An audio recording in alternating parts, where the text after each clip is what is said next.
Assalamualaikum warahmatullahi wabarakatuh. Shalom, Om Swastiastu, Namo Buddhaya, salam kebajikan. Yang terhormat para panitia dan dewan juri yang terhormat, serta para teman-teman peserta karya orasi ilmiah lainnya yang saya banggakan. Sebelumnya izinkan saya memperkenalkan diri terlebih dahulu. Saya Ina Saudara Mirian, asal sekolah SMA Negeri 2 Binjai.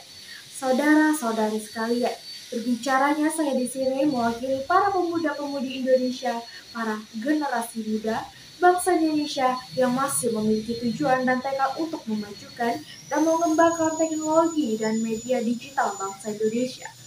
Hidup pemuda-pemudi Indonesia, hidup Indonesia, hidup para pelajar penulis bangsa Indonesia. Saudara-saudari sekalian, seperti apa yang kita ketahui bahwa kini sudah tak asing lagi dengan media digital. Namun, apakah kalian sadar bagaimana perubahan yang terjadi pada digital saat ini? Perubahan sendiri ialah suatu hal yang pasti akan terjadi pada siapapun dan dimanapun. Tak kenal kapan waktunya, perubahan dapat terjadi. Melihat banyak perubahan di lingkungan sekitar kita, di era disrupsi digital saat ini mempengaruhi perilaku kita dalam beraktivitas, terutama dalam hal bekerja dan belajar. Bahkan banyak bermunculan berita di sosial media yang membuat contoh fenomena era disrupsi digital, baik berdampak baik maupun dampak buruk yang diinformasikan oleh suatu sosial media tersebut.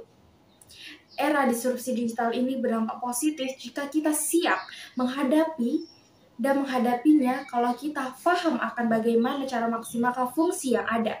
Namun sebaliknya, jika akan berdampak negatif jika kita tidak siap dan tidak mampu menghadapinya.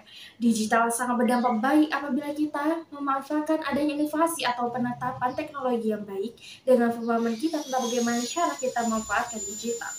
Contohnya, dengan digital, kita bisa menciptakan alat maupun komponen baru seperti komputer, robot, maupun mesin-mesin elektrik lainnya yang bisa dimanfaatkan untuk misalnya pada pekerjaan atau perusahaan pabrik yang akan dimaksimalkan oleh para pegawai yang dialihkan dengan teknologi, dengan keefektivitasan dan keefisien yang dihasilkan oleh penggunaan produk ciptaan digital.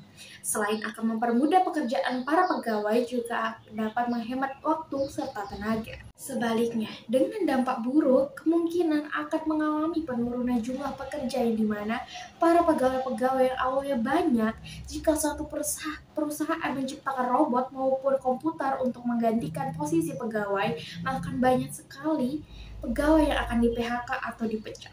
Maka dengan ini, lapangan pengangguran yang terjadi akan semakin banyak.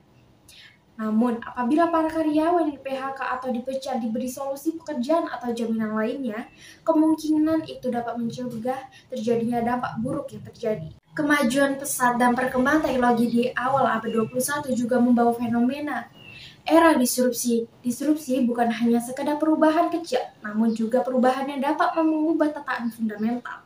Dalam hal ini, manusia perlu mendapatkan diri dan meningkatkan kualitas manusia sebagai makhluk biologis dan sosial.